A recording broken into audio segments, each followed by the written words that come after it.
In this review मैं civic की 9 generation और कोरोला की 11 जनरेशन को ड्राइव करते हुए एज एन ऑनर आपके साथ इन दोनों गाड़ियों के बारे में अपना एक कंपैरिजन शेयर करूंगा। और इस वीडियो के फर्स्ट पार्ट में मैं सिविक 9 जनरेशन की डिटेल्स को कवर करूंगा और सेकंड पार्ट में कोरोला की। वैसे ये दोनों गाड़ियाँ सेम कैटेगरी की तो हैं, बट ये डायरेक्ट कंपेटिटर्स नहीं हैं, और इसीलिए मैं अपनी नेक्स्ट वीडियो में सिविक 10 जनरेशन जो कि प्रेजेंट सिविक है और कोरोला की एक फुल डिटेल कंपैरिजन वीडियो अपने चैनल पर अपलोड करूंगा। एंड इन माय ओपिनियन वो कंपैरिजन सिविक एंड कोरोला का मोस्ट डिटेल्ड और कॉम्प्रिहेंसिव कंपैरिजन होगा। सबसे पहले मैं इस क्वेश्चन का आंसर करूंगा, क्या है सिविक अपने तमाम जनरेशन में सबसे ज़्यादा पावरफुल है in terms of acceleration and response. और इस क्वेश्चन को आंसर करने के लिए हमें इस गाड़ी को सिविक रीबॉर्न और जो प्रेजेंट सिविक है 10 जनरेशन उसके साथ कंपेयर करना पड़ेगा, क्योंकि यही सिर्फ दो मॉडल्स हैं जिसमें 1.8 लीटर इंजन ऑफर किया गया। सो अगर हम हॉर्स पावर को कंपेयर करें, जो 10th जन सिविक है प्रेजेंट वो 138 हॉर्स पावर है, और जो सिविक रीबॉर्न है वो 140 हॉर्स पावर है। हाउएवर ये वाली 9 जनरेशन जो है ये 141 हॉर्स पावर है। सो इसलिए ये कहा जा सकता है कि इस गाड़ी की परफॉर्मेंस एंड आउटपुट स्लाइटली बेहतर है बाकी दोनों मॉडल से। So yes, this is the most powerful civic ever. Secondly 10th जन की पावर इसलिए भी 9 जन से कम है क्योंकि उसमें CVT ट्रांसमिशन दी जाती है, जिसका एक डिसएडवांटेज है कि जब आप उसमें पेडल देते हैं तो गाड़ी थोड़ा सा लैग के बाद रिस्पॉन्स देती है। अगर मैं गाड़ी की ड्राइव क्वालिटी की बात करूँ तो मेरे हिसाब से बहुत इंप्रेसिव है। ये गाड़ी एक ड्राइवर्स कार है और जो ड्राइवर है वो बहुत थॉरली इंजॉय करता है राइड को। सबसे पहले तो गाड़ी का जो पिकअप है वो बहुत अच्छा है। विद इन 10 सेकंड्स गाड़ी 0 to 100 पहुंच जाती है, और जो उसका ब्रेकिंग डिस्टेंस है वो भी 38 मीटर्स है, जो कि अपने कंपेटिटर कोरोला से कम है, जैसे कि उसका 41 मीटर्स है।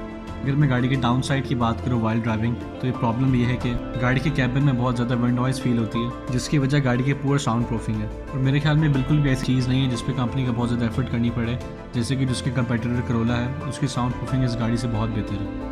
अगर मैं गाड़ी की सस्पेंशन की बात करूँ तो मेरे ख्याल से इन टर्म्स ऑफ हैंडलिंग तो बहुत अच्छी है, मगर जो रोड्स पे जो बम्प होते हैं गाड़ी उस पर अब्जॉर्ब नहीं करती, और almost each and every bump गाड़ी में फील होता है। हाउएवर सिविक ऑनर्स को ये बात पता होती है, वो इस गाड़ी को एज अ प्लस पॉइंट लेते हैं क्योंकि गाड़ी की इंप्रूव हैंडलिंग और जो रोड ग्रिप है वो बहुत इंप्रेसिव होती है। On the other hand Toyota Corolla की जो सस्पेंशन है इससे टोटली ऑपोजिट है।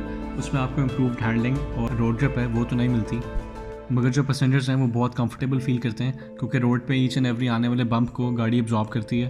और ओवरऑल एक बेनिफिट ये भी है कि जो खड्डों वाली रोड्स होती हैं गाड़ी उन पर भी ड्राइव की जा सकती है और बेहतर परफॉर्म करती है। मेरे ख्याल से गाड़ी की स्टेबिलिटी में बात करना एक थोड़ा सा सेंसिटिव इशू है, क्योंकि ये जो गाड़ी है इसमें से जो सिविक है उसके लिए सबसे ज़्यादा मोस्ट रिपोर्टेड एक्सीडेंट्स हैं, और इस गाड़ी के जो ऑनर्स हैं बहुत से ऑनर्स को इसकी स्टेबिलिटी के साथ प्रॉब्लम फील हुई है। कुछ लोग के ख्याल में गाड़ी के जो कंपनी फिटेड टायर्स थे, कुछ के ख्याल में टायर साइज़, या कुछ के ख्याल में जो स्टेबिलिटी एज अ होल है वो एक प्रॉब्लमेटिक चीज़ थी इस गाड़ी की। बट मेरे ख्याल में as per the base and the height गाड़ी की जो स्टेबिलिटी है वो एब्सोल्युटली फ़ाइन है। और अगर आपका ओपिनियन मेरे से ऑपोजिट है तो आप मुझे कमेंट करके और रीज़न बता सकते हैं, और हम ये रीज़न फाइंड आउट कर सकते हैं कि क्यों ये गाड़ी के मोस्ट रिपोर्टेड एक्सीडेंट्स हैं। गाड़ी का एक प्लस पॉइंट ये है कि जो गाड़ी की ग्राउंड क्लियरेंस है वो प्रेजेंट सिविक 10 जन और जो पिछली सिविक रीबॉर्न थी उन दोनों से ज़्यादा है, और गाड़ी मोस्टली स्पीड ब्रेकर्स पे हिट नहीं करती। अगर हम गाड़ी के सेफ्टी फीचर्स की बात करें तो गाड़ी में 2 एयरबैग्स दिए जाते हैं, एक ड्राइवर साइड के लिए और एक पैसेंजर साइड के लिए। इसके अलावा गाड़ी में ABS ब्रेक्स मौजूद हैं। एक और यूजफुल फीचर जो कि गाड़ी को थेफ्ट से बचाता है वो गाड़ी में मोबिलाइजर की प्रेजेंस है, जिसका मतलब यह है कि अगर गाड़ी में कोई सिमिलर चाबी इंसर्ट की जाती है तो उसकी वजह से गाड़ी का इंजन स्टार्ट नहीं होगा। स्टीयरिंग व्हील में मल्टीमीडिया कंट्रोल्स के प्रेजेंस ड्राइवर की अटेंशन डाइवर्ट नहीं होने देती, सो इसलिए ये कंट्रोल्स भी एक तरह के सेफ्टी फीचर है। अगर मैं गाड़ी की इश्यूज़ की बात करूँ तो नंबर 1 इशू जो लोगों ने फेस किया है वो गाड़ी के कैटालिटिक कन्वर्टर का है। पाकिस्तान में प्योर क्वालिटी फ्यूल होने की वजह से आफ्टर 80,000 और 1 लाख किलोमीटर के बाद गाड़ी का जो कैट है वो ब्लॉक हो जाता है, और गाड़ी की परफॉर्मेंस और फ्यूल एवरेज डाउन हो जाती है। और इसका सलूशन है कि गाड़ी के कैट की सर्विस करवाई जाए, और ईच सर्विस 2 से 3 हज़ार रुपये कॉस्ट करती है। एक और प्रॉब्लम यह है कि जब गाड़ी थोड़ा ज़्यादा चल जाती है तो जो स्टीयरिंग व्हील की सरफेस है वो ख़राब हो जाती है, और वे भी इसलिए होती है कि पाकिस्तान के वेदर कंडीशंस के हिसाब से इसका मटीरियल नहीं यूज़ किया गया। एक और प्रॉब्लम जो कि मुझे अपनी गाड़ी में आई है वो ये है कि जो गाड़ी का क्लच है वो अजीब आवाज़ें निकालने लग जाता है जब अराउंड 1 लाख किलोमीटर से ज़्यादा गाड़ी चल जाती है। अगर अब मैं गाड़ी को ग्रेड करूँ तो मेरे हिसाब से गाड़ी A ग्रेड स्कोर करती है, और S ग्रेड के लिए गाड़ी में कोई मैन्युफैक्चरिंग फॉल्ट नहीं होना चाहिए था, और सेकेंडली एक बेहतर लुकिंग एक्सटीरियर होना चाहिए था, स्पेशली फ्रॉम द बैक।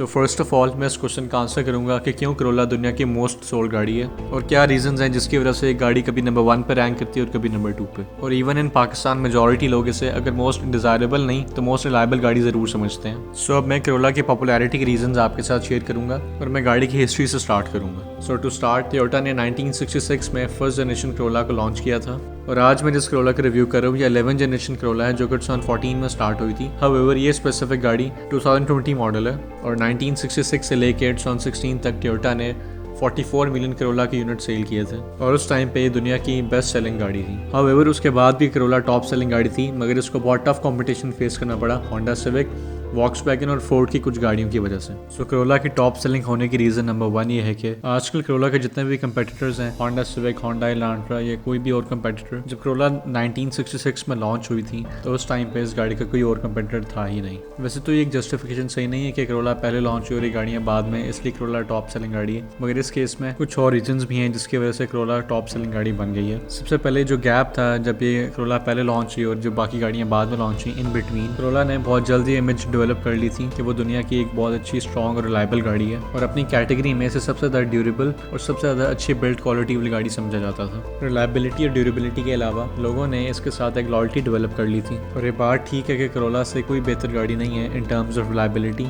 और प्रैक्टिकलिटी। और अगर मैं कहूँ कि आज तक कोई ऐसा मैन्युफैक्चरिंग फॉल्ट करोला में नहीं आया जिसकी वजह से लोगों का गाड़ी पर ट्रस्ट कम हो तो ये बात ठीक है। अदरवाइज वैसे भी टोयोटा ने इस बात पर हमेशा कम ही डिसअपॉइंट किया है कि टोयोटा की किसी गाड़ी में बहुत फ्रीक्वेंट प्रॉब्लम्स आए और लोगों ने टोयोटा की गाड़ियाँ खरीदने पर रिग्रेट किया हो। Along with durability and reliability गाड़ी की जो मेंटेनेंस कॉस्ट है या फिर जो रिपेयर कॉस्ट है, ये दोनों चीज़ें एक्सट्रीमली कम है अगर इसे कंपेयर किया जाए किसी भी और गाड़ी के साथ जो उसके कंपेटिटर है। और हमेशा से ऐसा रहा है कि टोयोटा की जो गाड़ियाँ इनकी रनिंग कॉस्ट कम होती है और इनकी जो एज है फिर टोटल किलोमीटर्स जो गाड़ियाँ चल जाती हैं वो इनके कंपेटिटर्स इनकी कैटेगरी में सबसे ज़्यादा और सबसे कम कॉस्ट के साथ टोयोटा की गाड़ियाँ सर्वाइव करती हैं। और यही रीज़न है कि करोला ने भी इतनी बहुत स्ट्रॉन्ग इमेज डेवलप की है कि सबसे ज़्यादा कम रनिंग कॉस्ट के साथ ये गाड़ियाँ सर्वाइव करती हैं।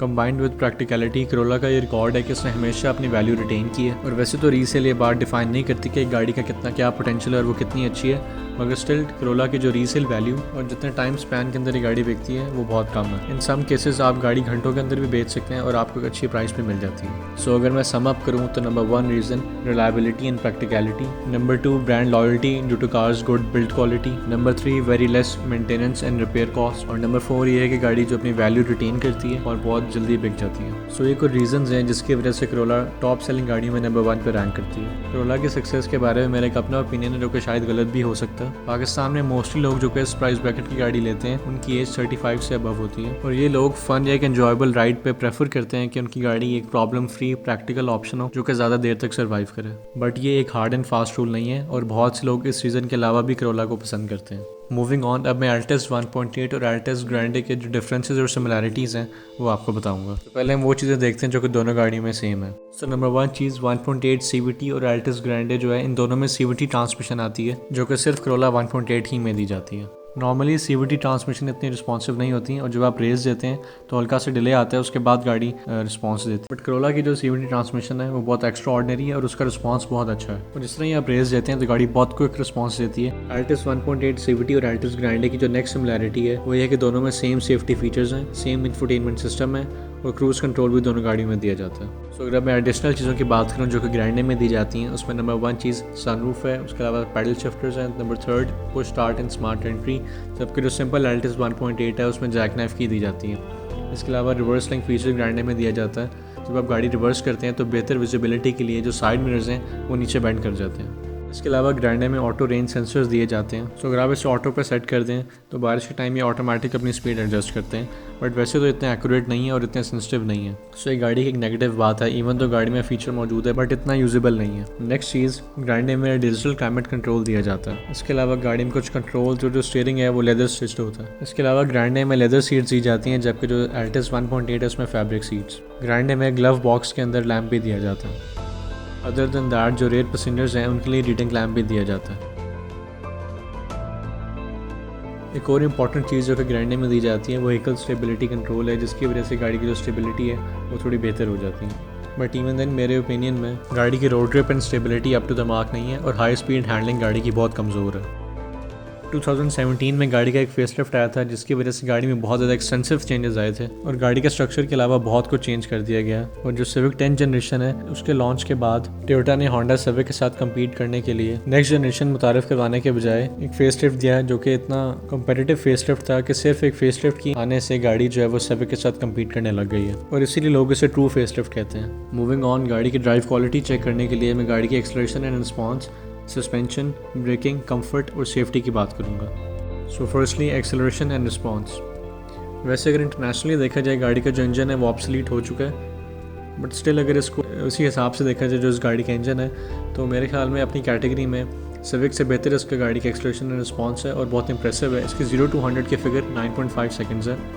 उसके अलावा गाड़ी में एक स्पोर्ट्स मोड का बटन भी है जिसका बहुत से लोग कंप्लेन करते हैं कि ये इफेक्टिव नहीं है और मेरे भी ख्याल में बहुत ज़्यादा इफेक्टिव तो नहीं है, बट स्लाइड से इफेक्ट ज़रूर आता है और जिन लोगों को लगता है वाकई बहुत इफेक्टिव है तो शायद उनके पास कंपैरिजन इतना नहीं है। अगर वो कोई और गाड़ी देखें जिसमें स्पोर्ट्स मोड का बटन है और अगर उसको ड्राइव करके उसको एक्टिवेट करें तो उन्हें एक बहुत वाज़ा डिफरेंस फील होगा। एक्सेलरेशन के साथ साथ गाड़ी की जो ब्रेकिंग है उसको भी इतना ही स्ट्रॉन्ग होना चाहिए और वैसे तो गाड़ी में ABS और EBD ब्रेक दोनों मौजूद हैं और ब्रेक परफॉर्मेंस अच्छी है, बट मेरे ख्याल में इसको बेहतर और भी किया जा सकता है। नॉर्मली जो कि 1.8 लीटर इंजन वाली गाड़ियाँ होती हैं उसकी ब्रेक परफॉर्मेंस मेरे ख्याल में इस गाड़ी से बेहतर होती है। गाड़ी में इलेक्ट्रॉनिक ब्रेक फोर्स डिस्ट्रीब्यूशन की प्रेजेंस है। इस टेक्नोलॉजी का पर्पस यह है कि road conditions, speed and loading के हिसाब से ब्रेक फोर्स को डिस्ट्रीब्यूट कर देता है जिसकी वजह से व्हीकुलर कंट्रोल इंक्रीज हो जाता है। मूविंग ऑन, पाकिस्तान में करोला के सस्पेंशन को एक बेंचमार्क समझा जाता है और किसी भी गाड़ी को अगर देखना हो सस्पेंशन वाइज तो लोग उसे कंपेयर करते हैं कि करोला से बेहतर है या फिर नहीं। और जो गाड़ी की सस्पेंशन है नो डाउट बहुत बड़ी वजह है करोला की सक्सेस की।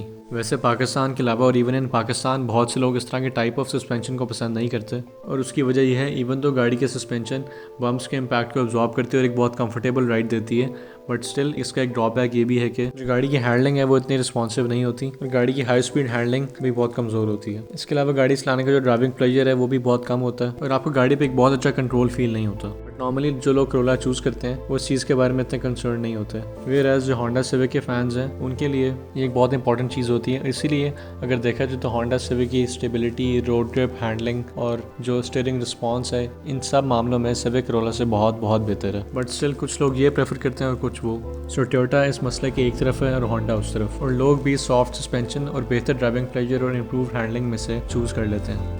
बट मेरे ख्याल में इन पाकिस्तान जो टोयोटा की स्ट्रैटेजी है वो ज़्यादा कामयाब है और ये एक वन ऑफ द रीज़न है कि करोला को पाकिस्तान में इतनी सक्सेस मिली है। करोला की सस्पेंशन सॉफ्ट होने के साथ उसकी एक और क्वालिटी है कि बहुत ड्यूरेबल सस्पेंशन है। स्ट्रॉन्ग सस्पेंशन के अलावा गाड़ी की जो ग्राउंड क्लियरेंस है उसको भी पाकिस्तान में एक स्टैंडर्ड समझा जाता है, जबकि इन रियलिटी सिविक और करोला की ग्राउंड क्लियरेंस में बहुत माइनर से डिफरेंस है। बट स्टिल इस वजह ने करोला को पाकिस्तान में हाईली सक्सेसफुल कर दिया।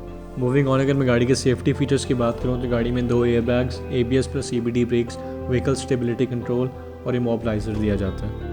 इसके अलावा गाड़ी में child safety ISOFIX seat add करने की ऑप्शन भी दी जाती है और ISOFIX stands for international standards organisation fix. So एक इंटरनेशनल स्टैंडर्ड है और इस बात पे टोयोटा पाकिस्तान को अप्रिशिएट करना चाहिए। अगर आप 2016 या 2016 से पहले की करोला खरीद रहे हैं तो आपको ये बात याद रहे गाड़ी में इमोबिलाइजर मिड ऑफ 2016 के बाद दिया गया था और यही वजह है कि 2016 से पहले करोला बहुत ज़्यादा चोरी भी होती थी। गाड़ी में एक और चीज़ है जो कि एक सेफ्टी फीचर भी जिसे कहा जा सकता है। गाड़ी में टोयोटा कनेक्ट का एक ऐप दिया जाता है जो कि 6 मंथ्स के लिए फ्री होता है और इसका फ़ायदा यह है कि आप गाड़ी को ट्रैक कर सकते हैं कि आपकी गाड़ी किस जगह पे है और ये एज अ ट्रैकर काम करती है और इसके अलावा भी बहुत फ़ायदा है और बहुत ज़्यादा डिटेल्स बताता है। बट 6 मंथ्स के बाद आपको इसके लिए पे करना पड़ता है। अगर मैं गाड़ी की फ्यूल एवरेज की बात करूँ तो मेरे ख्याल में जो गाड़ी का इंजन साइज़ है 1.8 उसके हिसाब से गाड़ी की फ्यूल एवरेज अच्छी है और मेरे अंदाजे के मुताबिक जो 1.6 करोला है और जो 1.8 है इन दोनों की फ्यूल एवरेज मोर और लेस सेम है जो कि अराउंड 11 से 12 किलोमीटर पर लीटर है और उसकी वजह यह है कि 1.8 है उसमें CVT ट्रांसमिशन दी जाती है जिसकी वजह से गाड़ी की फ्यूल एवरेज बेहतर होती है,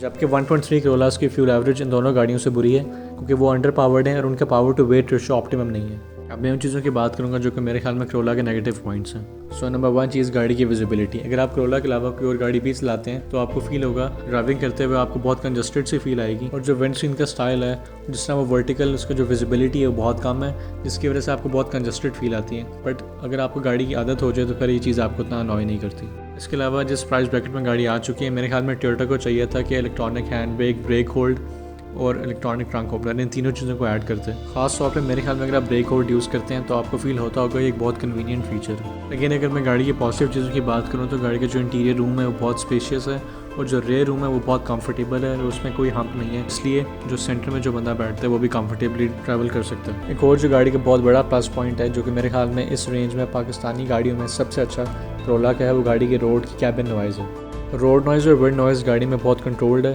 और इसकी एक वजह यह भी है कि जो गाड़ी की जो टायर्स हैं वो इम्पोर्टेड योकोहामा के टायर्स हैं। इसके अलावा गाड़ी का कोर प्लस पॉइंट ये है कि गाड़ी में कुछ छोटी छोटी चीज़ें दी गई हैं, जिस तरह के रेयर पैसेंजर्स के लिए USB चार्जिंग पोर्ट्स गाड़ी में दी जाती हैं। इसके अलावा गाड़ी में सन ग्लासेस होल्डर है। हाउएवर किया पिकांटो जो पाकिस्तान में लॉन्च हुई है इसमें भी सन ग्लासेस होल्डर दिया जाता है और इस गाड़ी से पहले मैंने किया पिकांटो का रिव्यू भी किया था, सो आप टॉप राइट बैनर पर क्लिक करके पिकांटो का रिव्यू भी देख सकते हैं। इसके अलावा करोला में जो रेयर सीट्स हैं उनको रिक्लाइन भी किया जा सकता है। हाउएवर इतनी प्रैक्टिकल नहीं है क्योंकि इन्हें सिर्फ फ्रंट की तरफ रिक्लाइन किया जा सकता है, जो उनकी ओरिजिनल पोजीशन है उससे पीछे उनको रिक्लाइन नहीं किया जा सकता। इसी तरह का गाड़ी में कोड इफेक्ट भी है जो push start and smart entry है। उसमें स्मार्ट एंट्री सिर्फ और सिर्फ ड्राइवर साइड के लिए है, जबकि पैसेंजर साइड के लिए स्मार्ट एंट्री को इग्नोर कर दिया। अगर मैं गाड़ी की डायमेंशंस की बात करूं तो उनको समझने के लिए मुझे सिविक और करोला दोनों को कंपेयर करना पड़ेगा।